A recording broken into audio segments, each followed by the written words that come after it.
So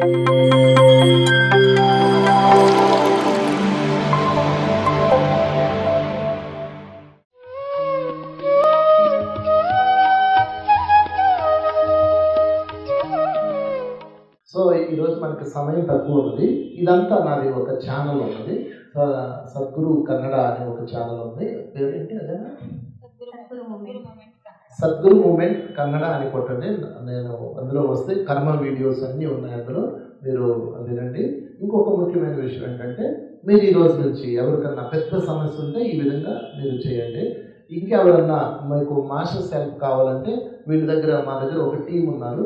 ఆ టీంలో వాళ్ళు మీకు వచ్చి ఫోన్ చేసి ఎలా చేయాలి, కర్మని ఎలా డిజాల్వ్ చేసుకోవాలి అని టెక్నిక్స్ చెప్తారు. బట్ గుర్తుపెట్టుకోండి, వీటన్నిటికీ క్వాలిఫికేషన్ ఏమిటి అంటే రెండే క్వాలిఫికేషన్స్. ఒకటి, ఆనాపానసతి ధ్యానము మీరు ఖచ్చితంగా ప్రతిరోజు మీ వయసు ఎంత 2 నిమిషాలు చేయాలి. రెండోది, శాకాహారిగా ఉండాలి. ఈ 2 రూల్స్ ఖచ్చితంగా చేస్తేనే కర్మ పోతుంది. మీరు మాంసం తింటా కర్మ పోమంటే పోదు. మీరు మాంసం తింటా సారీ అంటే ఎట్లా? No use. అందుకని మస్ట్ శాకాహారిగా ఉండాలి. ఆనాపానసతి ధ్యానం పిరమిడ్ ధ్యానం ఖచ్చితంగా చేయాలి.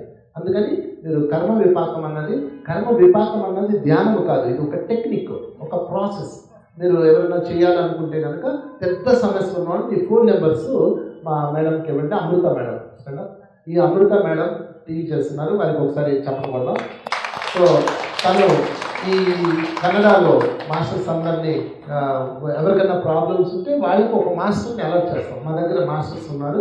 ఆ మాస్టర్స్ మీకు కాల్ చేసి ఆ ప్రాబ్లం ఎలా సాల్వ్ చేసుకోవాలో చెప్తారు. పెద్ద సమస్య ఉన్న వాళ్ళు మీ ఫోన్ నెంబర్ ఆ మేడంకి ఇవ్వండి. ఓకే. సో మీకు కర్మను ఎలా పోగొట్టుకోవాలి ఆ సెక్షన్ చెప్తాము. అదేవిధంగా డ్రీమ్స్ సబ్జెక్టు, ఇది స్వప్న రహస్యాలు, కళల ద్వారా మనం ఎంటర్టైన్మెంట్ ఎలా పొందాలి అనేది నేను బుక్ రాశాను. ఇందాక ఇచ్చిన బుక్ కర్మచక్రం, ఆ బుక్, అదేవిధంగా అనిషద్ వర్గాల బుక్, ఈ 3 బుక్స్ ఉన్నాయి, అవి చదవండి. కళల ద్వారా జ్ఞానోదయం పొందాలనుకుంటే కన్నడలో ఇది ఉన్నది. ఈ 3 బుక్స్ కన్నడలో ఉన్నాయి. ఈ 3 బుక్స్ని కన్నడలో ట్రాన్స్లేట్ చేసి ప్రింట్ చేయించి మా వాళ్ళు అందుబాటులో ఉంచారు, మన మాస్టర్స్ అందరూ. సో ఎనీవే, చాలా సబ్జెక్టు చెప్పుకున్నాం, ఇంకా బోల్డ్ అని చెప్పుకోవాలి. Thank you. Time is over. మరలా మనం మరొక సెషన్లో కలుద్దాం మనందరం కూడా. సో వన్స్ అగైన్ అందరికీ థ్యాంక్ యూ వెరీ మచ్. ಅದು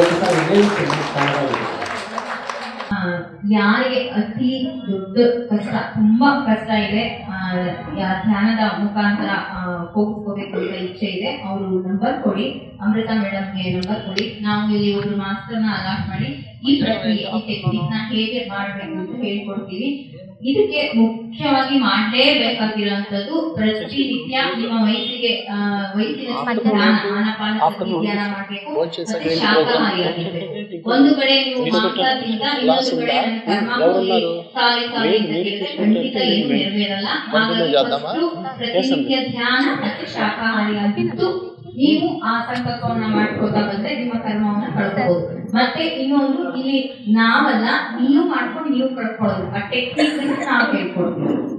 ఓకే, యాక్చువల్గా నా క్లాస్ ఇక్కడితో క్లోజ్, కానీ మీ ఇంట్రెస్ట్ చూశాక నేను మధ్యాహ్నం కూడా కంటిన్యూ చేద్దాం అనుకుంటున్నాను. సో ఎందుకంటే చాలా చాలా ఇంట్రెస్ట్ తప్పనతో ఉన్నారు. సో భోజనం చేసిన తర్వాత వచ్చి కూర్చున్నా అప్ టు 4 o'clock. నోటిలోన మౌనము, మనస్సులోన శూన్యం. ఈ పాట అర్థమైందా మీకు? All understand? అందరూ ఎన్నోసార్లు విన్నారు కదా. గురువులు ఏం చేస్తారంటే, తన జ్ఞానాన్ని పాటల రూపంలో పెట్టి భవిష్యత్ తరాలకు అందిస్తారు. వెంకటేశ్వర స్వామి జ్ఞానాన్ని అన్నమాచార్యులు కీర్తనల రూపంలో అందించారు. శ్రీరాములు వారి జ్ఞానాన్ని రామదాసు కీర్తన రూపంలో అందించారు. అలాగే పత్రిజీ యొక్క జ్ఞానాన్ని ఒక మంచి పాటల రూపంలో, కీర్తన రూపంలో పెట్టి అందించారు. అందులో ఒకటి నోటిలోన మౌనం, మనస్సులోన శూన్యం. ఈ పాటను మీరు చూస్తే ఒక పాటలాగా ఉంటుంది, కానీ ఇందులో key words of the spiritual science ఉంది. Key words of the spiritual science in the song. అందులో మొదటిది 2ది జ్ఞానము, 3ది ధర్మము, నాలుగోది మోక్షం. 4 రూల్స్ ఉన్నాయి. 1 ఈజ్ ద ధ్యానం. ధ్యానానికి ఏం చేయాలి? సెకండ్ వన్ జ్ఞానం కావాలంటే what will do. And third one ధర్మం కావాలంటే వాట్ విల్ డూ. మోక్షం వాట్ విల్ డూ. ఈ 4 steps in this song. Okay, I will explain one by one. Patri sir ಈ ಹಾಡು ಕೇಳಿದ್ವಿ ಅಲ್ವಾ, ಇದರಲ್ಲಿ 4 ಮುಖ್ಯವಾದ ಪಾಯಿಂಟ್ಸ್ನ ಹೇಳಿದ್ದಾರೆ. ಸರ್ ಹೇಳ್ತಾರೆ, ಯಾವಾಗಲೂ ನಮಗೆ ಗುರು ಹಾಡು ಏನು ಕೊಡ್ತಾರೆ ಇದು ಫ್ಯೂಚರ್ಗೆ ನಮಗೆ ಜ್ಞಾನವಾಗಿರುತ್ತೆ. ವೆಂಕಟೇಶ್ವರ ಸ್ವಾಮಿಯ ಆ ಜ್ಞಾನವನ್ನು ಅನ್ನಮ್ಮಾಚಾರ್ಯರು ಕೊಟ್ಟಿದ್ರು. ಹಾಗೆ ಶ್ರೀರಾಮನ ಜ್ಞಾನವನ್ನು ರಾಮದಾಸು ಕೊಟ್ಟರು. ಹಾಗೆ ಈ ಜ್ಞಾನವನ್ನು ನಮ್ಮ ಫ್ಯೂಚರ್ಗೆ ಕೂಡ ಈ ಹಾಡಿನ ಮುಖಾಂತರ ಎಷ್ಟೋ ಹಾಡು ಕೊಟ್ಟಿದ್ದಾರೆ. ಅದರಲ್ಲಿ ಇದು ಒಂದು ನಾವಿವಾಗ ಏನು ಕೇಳ್ಕೊಂಡು ಧ್ಯಾನ ಮಾಡಿದ್ವಿ ಅದು. ಇದರಲ್ಲಿ 4 ವಿಷಯನ ಕೀ ಪಾಯಿಂಟ್, ಈ ಹಾಡಿನಲ್ಲಿ ಕೀ ಪಾಯಿಂಟ್ ಇದೆ 4. 1 ಧ್ಯಾನ, 2 ಜ್ಞಾನ, 3 ಧರ್ಮ, 4ನೇದು ಮೋಕ್ಷ. ಸೊ ಮೊಟ್ಟಮೊದಲಿಗೆ ಧ್ಯಾನ. What is the rule of the ಧ್ಯಾನ మెడిటేషన్? 1 నోటిలోన మౌనం, మనస్సులోన శూన్యం. దట్ ఈస్ కాల్డ్ ధ్యానం. ఓకే, ధ్యానం చేయాలంటే రూల్ ఏంటి అంటే నోరు మౌనంగా ఉండాలి. మంత్రం, తంత్రం, యంత్రం నథింగ్. మనసు శూన్యంగా ఉండాలి, సైలెన్స్. మీరు ఇక్కడే ప్రాబ్లం వస్తుంది. మనసు శూన్యంగా ఉండాలన్నారు కదా, మీరు మ్యూజిక్ పెట్టారేంటి అని డౌట్ వస్తుంది. మనసు శూన్యంగా ఉండాలి కానీ కాన్షియస్ శూన్యంగా ఉండక్కర్లేదు. మన కాన్షియస్ మనసు ఇలా ఉంటుంది. మనసుని మీరు శూన్యం చేసినప్పుడు కాన్షియస్ సంగీతాన్ని వింటుంది. Understand? It's difference. We are not mind, we are the consciousness. Okay, మనసు అది ఎవరు ఫ్లూట్ వాయించారు, అది ఎవరు పాడుతున్నారు, ఒక క్యాసెట్ వేసారా, అసలు అది ఏమిటి అని క్వశ్చన్ చేస్తుంది. దాన్ని మనం ఏం చేయాలి? శూన్యం చేయాలి. శూన్యం చేయాలి అంటే ఏం చేయాలి? ఉచ్ఛ్వాస నిశ్వాస, ఉచ్ఛ్వాస నిశ్వాస. అప్పుడు అది నెమ్మదిగా శూన్యం అయిపోతుంది. అప్పుడు అక్కడి నుంచి వచ్చేవన్నీ చైతన్యానికి వస్తాయి, కాన్షియస్నెస్కి వస్తాయి. కనుక ధ్యానం అంటే రూల్ నెంబర్ 1 మనసు ಶೂನ್ಯಂ ಮೌತು ಸೈಲೆನ್ಸ್. ಮೊದಲನೆಯದು ಧ್ಯಾನ. ಧ್ಯಾನಕ್ಕೆ ಏನು ನಿಯಮ? ಮೊದಲನೇದು ಏನು ಹೇಳಿದ್ದಾರೆ? ಮಾತು ಬಾಯಲ್ಲಿ ಮೌನ, ಬಾಯಿ ಕ್ಲೋಸ್ ಆಗಿರಬೇಕು, ಅಂದರೆ ಮಾತು ಆಡಬಾರ್ದು. ಎರಡನೇದು ಮನಸ್ಸು ಶೂನ್ಯ. ಮನಸ್ಸನ್ನು ಶೂನ್ಯ ಹೇಗೆ ಮಾಡಬೇಕು ಅಂತ, ಶೂನ್ಯ ಅಂದರೆ ಖಾಲಿ, ಝೀರೋ. ಹೇಗೆ ಮಾಡೋದು ಅಂದರೆ ಶ್ವಾಸದ ಮೇಲೆ ಗಮನ ನಾವು ಇಡ್ತಾ. ಮನಸ್ಸು ಶೂನ್ಯ ಆಗಿರಬೇಕು ಅಂತೀರಾ, ಸಂಗೀತ ಹಾಕ್ತಿರಲ್ಲ ಅದನ್ನು ಕೇಳಿಸ್ಕೊಳುತ್ತಲ್ವಾ ಅಂತ ಅನ್ಬೋದು. ಆದರೆ ನೋಡಿ, ಸಂಗೀತ ಕೇಳಿಸ್ಕೊತಾ ನಿಮಗೆ ಪ್ರಶ್ನೆಗಳು, ಇದು ಯಾರು ನುಡಿಸಿರೋದು, ಇದರದ್ದು ಏನು ರಾಗ, ಇದು ಎಲ್ಲಿ ನುಡಿಸಿರೋದು, ಇದೆಲ್ಲ ಕ್ವಶನ್ಗಳು ಬಂತು ಅಂದರೆ ಅಲ್ಲಿ ಮನಸ್ಸಿರುತ್ತೆ. ಆದರೆ ನೀವು ಯಾವಾಗ ಇದನ್ನೆಲ್ಲ ಬಿಟ್ಟು ಶ್ವಾಸದ ಮೇಲೆ ಗಮನ ಮಾಡ್ಕೋತಿರೋ ಮನಸ್ಸು ಶೂನ್ಯ ಆಗುತ್ತೆ. ಆ ಕಾನ್ಷಿಯಸ್ಸು ಸಂಗೀತನ ಆಲಿಸುತ್ತೆ. ಇದು ಮೊದಲನೆಯ ನಿಯಮ. Rule number 2. Point number 2. ఏంటి? What is point number? చెప్పనాతో పాటు ధ్యానము, జ్ఞానము, ధర్మము, మోక్షం. We want 4 points. ధ్యానం క్లియర్? రెండు second one. What is second one? జ్ఞానం. నేను జ్ఞానవంతుడును, నేను జ్ఞానంలో ఉన్నాను అని మీరు అనుకుంటే 2 రూల్స్లో ఉండాలి. రూల్ నెంబర్ 1, మాటలోన ఎరుక, మాటలోన సత్యం. అంటే మనం మాట్లాడే మాటలో ఏముండాలి? అవేర్నెస్. అంటే మన అవేర్నెస్తో మాట్లాడాలి. అవేర్నెస్ లేకుండా మాట్లాడకూడదు. Rule number 1. రూల్ నెంబర్ 2, అది సత్యం అయితేనే మాట్లాడాలి. మీకు ఎవరో చెప్తారు, ఇది ఇలాగా, అవునా, అది అలాగా అని చెప్తారు. ఈ వంశీ వెరీ బ్యాడ్ అని ఎవరు చెప్తారు, వెంటనే గ్యాసిప్స్. ఇలాగా అది సత్యమా కాదా నీకు తెలియదు, ఎందుకు మాట్లాడతావు? ఉపయోగమా కాదా తెలియదు, ఎందుకు మాట్లాడతావు? No use. వేరే వాళ్ళ విషయాలు మనం మాట్లాడటం వల్ల ఉపయోగం ఏంటి? కనుక ఎప్పుడు కూడా సత్యమైనదే మాట్లాడాలి, ఎరుకతో మాట్లాడాలి.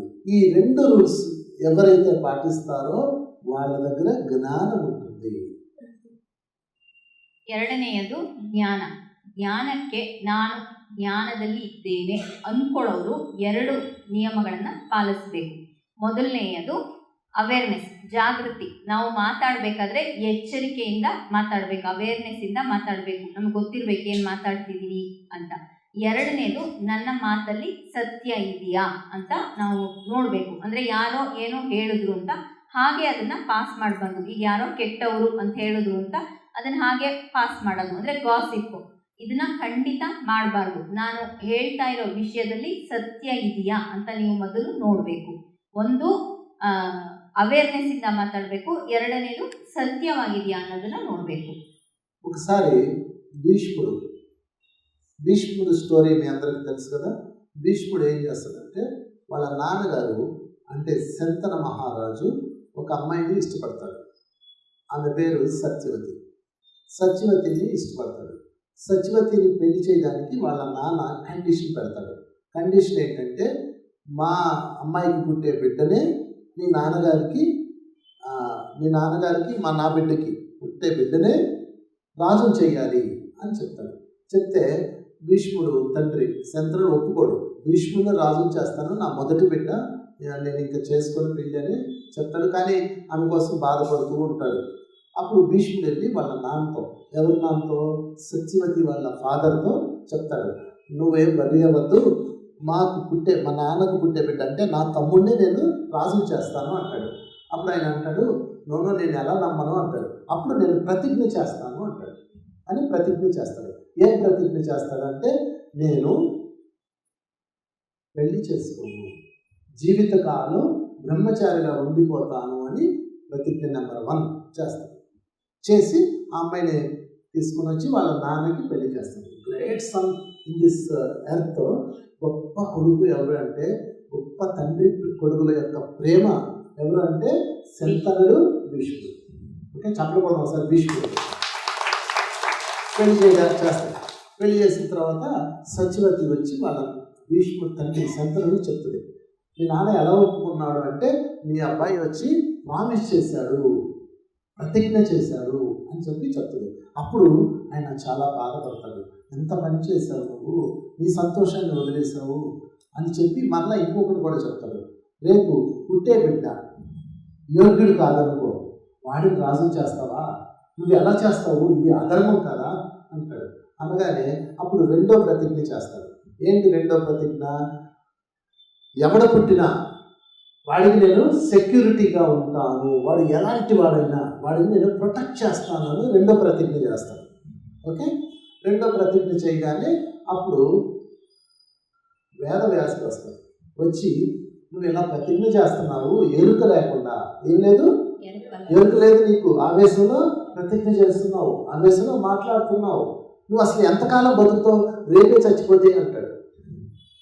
అప్పుడు ఆయన తండ్రి ఏం చేస్తాడంటే, నా కోసం నా కొడుకు ఇలా చేశాడు కాబట్టి వాడికి ఇచ్ఛామరణం అన్న వరాన్ని ఇస్తున్నాను అంటాడు. ఓకే, ఏ మరణం?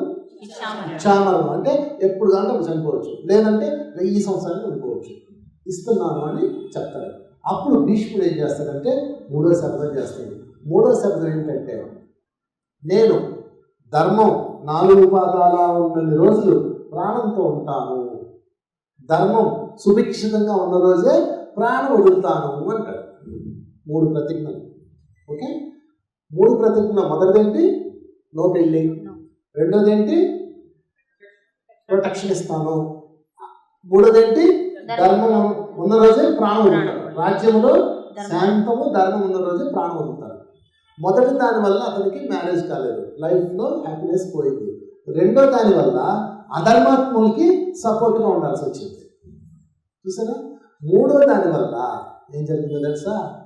అంపశయ్య మీద ఉండాల్సి వచ్చింది 18 రోజులు. ఆయన ఒంట్లో బాణాలన్నీ దిగబడితే, ఆయన శరీరాన్ని ఇలా పెడితే ఆయన చనిపోడు.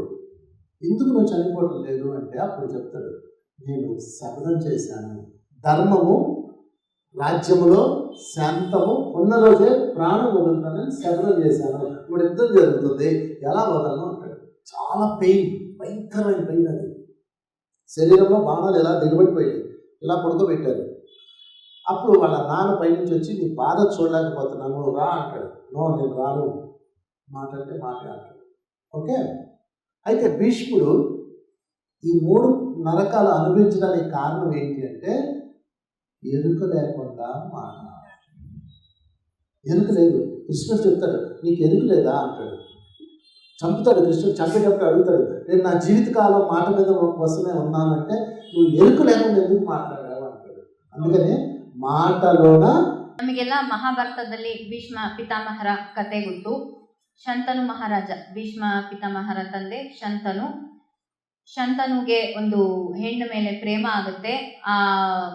ಅವರು ಮೀನ್ಕಾಯಿ ಅವರ ತಂದೆ ಹತ್ರ ಹೋಗಿ ಮದುವೆ ಮಾಡ್ಕೊಳಕ್ ಕೇಳಿದಾಗ ಆತ ಒಂದು ಕಂಡೀಷನ್ ಹಾಕ್ತಾನೆ. ಏನು, ನನ್ನ ಮಗಳು ರಾಣಿ ಆಗಬೇಕು, ನನ್ನ ಮಗಳು ಹುಟ್ಟೋ ಮಕ್ಕಳೇ ರಾಜರಾಗಬೇಕು. ಯಾಕೆಂದರೆ ಆಲ್ರೆಡಿ ಭೀಷ್ಮ ಇರ್ತಾರಲ್ವ, ಇವಳಿಗೆ ಅನ್ಯಾಯ ಆಗಬಾರ್ದು ಅಂತ ಹೇಳ್ತಾರೆ. ಆಗ ಇದಾಗದೇ ಇರೋ ಕೆಲಸ, ಏಕೆಂದರೆ ಆಲ್ರೆಡಿ ಭೀಷ್ಮ ಇದ್ದಾನೆ ಅಂತ ಶಂತನು ಬಂದ್ಬಿಡ್ತಾನೆ ವಾಪಸ್ಸು. ಆದರೆ ತುಂಬ ಇಷ್ಟಪಟ್ಟಿರೋದ್ರಿಂದ ತುಂಬ ದುಃಖದಲ್ಲಿರ್ತಾನೆ. ಭೀಷ್ಮ ವಿಚಾರಿಸಿದಾಗ ಗೊತ್ತಾಗುತ್ತೆ ಈ ಥರ ಒಬ್ಳು ಹುಡುಗಿ ಇಷ್ಟಪಟ್ಟಿದ್ದಾನೆ ಅಂತ. ಆ ಸತ್ಯವತಿಯ ತಂದೆ ಹತ್ರ ಹೋಗ್ತಾನೆ ಭೀಷ್ಮ. ಹೋಗಿ ಕೇಳ್ಕೊಂಡಾಗ ನನ್ನ ತಂದೆಗೆ ಮದುವೆ ಮಾಡಿಕೊಡಿ ಯಾಕೆ ಅಂದಾಗ ಇರೋ ವಿಷಯ ಹೇಳ್ತಾನಂತ. ಈ ಥರ ನನ್ನ ಮಗಳಿಗೆ ಹುಟ್ಟೋ ಮಕ್ಕಳೇ ಮುಂದೆ ರಾಜ್ಯ ಆಳಬೇಕು ಅಂತ. ಆಯಿತು, ಅವರೇ ಆಳಲಿ ಅಂದಾಗ, ಹೇಗೆ ನೀನು ಇದೆಯಲ್ಲ ಅಂದಾಗ, ಆಗ ಮೊದಲನೇ ಶಪಥವನ್ನು ಮಾಡ್ತಾರೆ ಭೀಷ್ಮ ಪಿತಾಮಹ. ಏನಂತ ಮಾಡ್ತಾರೆ, ನಾನು ಆಜನ್ಮ ಬ್ರಹ್ಮಚಾರಿಯಾಗೇ ಇರ್ತೀನಿ, ನಾನು ಮದುವೆನೇ ಮಾಡ್ಕೊಳ್ಳಲ್ಲ ಅಂತ ಮೊದಲನೇ ಶಪಥ ಮಾಡ್ತಾರೆ. ಆಗ ಆತ ಸರಿ ಅಂತ ಹೇಳಿಬಿಟ್ಟು, ಯಾಕಂದರೆ ಅವಾಗ ಮಾತಿಗೆ ಅಷ್ಟು ಪವರ್ ಇತ್ತಲ್ವಾ, ಒಪ್ಕೊಂಡು ಮದುವೆ ಮಾಡಿಕೊಡ್ತಾರೆ. ಇದು ಭೀಷ್ಮರು ಮಾಡಿದ ಮೊದಲನೇ ಪ್ರತಿಜ್ಞೆ. ಸರ್ ಹೇಳ್ತಾರೆ, ಎಂತಹ ಮಗ ಇರಬೇಕು ಈ ಭೂಮಿ ಮೇಲೆ, ಅಷ್ಟು ಪ್ರೀತಿಯಿಂದ ಇದ್ದ ತಂದೆ ಮಕ್ಕಳಲ್ಲಿ ಭೀಷ್ಮ ಪಿತಾಮಹ ಅಂತ ಅದ್ಭುತವಾದ ಮಗ ಭೀಷ್ಮ ಪಿತಾಮಹ. ಭೀಷ್ಮ ಪಿತಾಮಹರಿಗೆ ಅವರು ಒಂದು ಚಪ್ಪಾಳೆ ಹೊಡಿಸಿದ್ರು ಅವಾಗ. ಹಾಗೇನೆ ಮದುವೆ ಆದ ನಂತರ ಎರಡನೇ ಅಷ್ಟೊತ್ತಿಗೆ ಏನು ತಂದೆಗೆ ಬಂದು ವಿಚಾರ ತಿಳಿಯುತ್ತೆ. ಹೇಗೆ ಒಪ್ಕೊಂಡ ಮದುವೆಗೆ ಹೇಗೆ ಸತ್ಯವತಿಯ ತಂದೆ ಒಪ್ಕೊಂಡ್ರು ಅಂದಾಗ ಮೊದಲು ತುಂಬ ಆನಂದ ಪಡ್ತಾನೆ. ಆಮೇಲೆ ಹೇಗೆ ಒಪ್ಕೊಂಡಿರ್ಲಿಲ್ವಲ್ಲ ಅಂದಾಗ ತನ್ನ ಮಗ ಶಪಥ ಮಾಡಿರೋದು ತಿಳಿಯುತ್ತೆ. ಆಗ ಭೀಷ್ಮನನ್ನು ಕರೆದು, ಯಾಕೆ ಹೀಗೆ ಮಾಡಿದೆ, ನಾಳೆ ಅವರು ಎಂಥವ್ರು, ಹೇಗೆ ರಾಜ್ಯವಾಳ್ತಾರೋ ಏನೋ, ಈ ಥರ ಯಾಕೆ ಡಿಸಿಷನ್ ತಗೊಂಡೆ ಅಂದಾಗ ಎರಡನೇ ಪ್ರತಿಜ್ಞೆ ಮಾಡ್ತಾರೆ. ಆ ಎರಡನೇ ಪ್ರತಿಜ್ಞೆ ಏನು ಅಂದರೆ, ಅವರ ಪ್ರೊಟೆಕ್ಷನ್ಗೆ ನಾನಿರ್ತೀನಿ, ಅವ್ರು ಎಂಥವ್ರಾಗಿರಲಿ ಅವರ ಪ್ರೊಟೆಕ್ಟರ್ ಆಗಿ ನಾನು ನಿಂತ್ಕೋತೀನಿ ಅಂತ ಹೇಳ್ತಾರೆ. ಇದು ಎರಡನೇ ಪ್ರತಿಜ್ಞೆ. ಅಷ್ಟೊತ್ತಿಗೆ ವ್ಯಾಸರು ಬಂದು, ನೀನು ಎಂಥ ಪ್ರತಿಜ್ಞೆ ಮಾಡಿದೆ, ನೀನು ನಾಳೆನೇ ಹೋಗ್ಬೋದು, ನೀನು ಹೇಗೆ ಅವ್ರ ಪ್ರೊಟೆಕ್ಷನ್ ಆಗಿ ನಿಂತ್ಕೋತೀಯ ಅಂದಾಗ, ಈ ಮಗನ ಪ್ರೀತಿಗಾಗಿ ಶಂತನು ತನ್ನಗಿದ್ದ ಒಂದು ಶಕ್ತಿಯಿಂದ ಒಂದು ವರವನ್ನು ಮಗನಿಗೆ ಕೊಡ್ತಾನೆ. ಅಂದರೆ ನೀನು ಇಚ್ಛಾಮರಣಿ ಆಗು, ಅಂದರೆ ಇಷ್ಟಪಟ್ಟಾಗ ನೀನು ಸಾಯಬಹುದು ಅಂತ ಹೇಳ್ತಾನೆ. ಆಗ ಭೀಷ್ಮ ಪಿತಾಮಹರು ಮೂರನೇ ಪ್ರತಿಜ್ಞೆ ಮಾಡ್ತಾರೆ. ಆ ಮೂರನೇ ಪ್ರತಿಜ್ಞೆ ಏನು ಅಂದರೆ, ಯಾವಾಗ ಧರ್ಮ ಮತ್ತು ಶಾಂತಿ ಇರುತ್ತೋ ಆಗ ನಾನು ಪ್ರಾಣವನ್ನು ಬಿಡ್ತೇನೆ, ಅಲ್ಲಿ ತನಕ ನಾನು ಬಿಡಲ್ಲ. ಯಾವಾಗ ನನಗೆ ಈಗ ಶಾಂತಿಯಿಂದ ಇದೆ, ಧರ್ಮಯುತವಾಗಿದೆ ಅನಿಸುತ್ತೋ ಆವಾಗ ನಾನು ಪ್ರಾಣವನ್ನು ಬಿಡ್ತೀನಿ ಅಂತ ಹೇಳ್ತಾರೆ. ಆ ಇಚ್ಛಾಮರಣಕ್ಕೆ ಒಂದು ಪ್ರತಿಜ್ಞೆಯನ್ನು ಮಾಡ್ತಾರೆ. ಕೊನೆಯಲ್ಲಿ ಕೃಷ್ಣ ಕೇಳ್ತಾನೆ, ಆ 3 ಪ್ರತಿಜ್ಞೆ ಇತ್ತಲ್ಲ, ಆ 3 ಪ್ರತಿಜ್ಞೆಯಿಂದ ಮೊದಲನೇ ಪ್ರತಿಜ್ಞೆ ಏನು, ಆಜನ್ಮ ಬ್ರಹ್ಮಚಾರಿಯಾಗಿರ್ತೀನಿ, ಇದರಿಂದ ಆನಂದ ಕಳ್ಕೊಂಡ್ರು ಅಲ್ವಾ.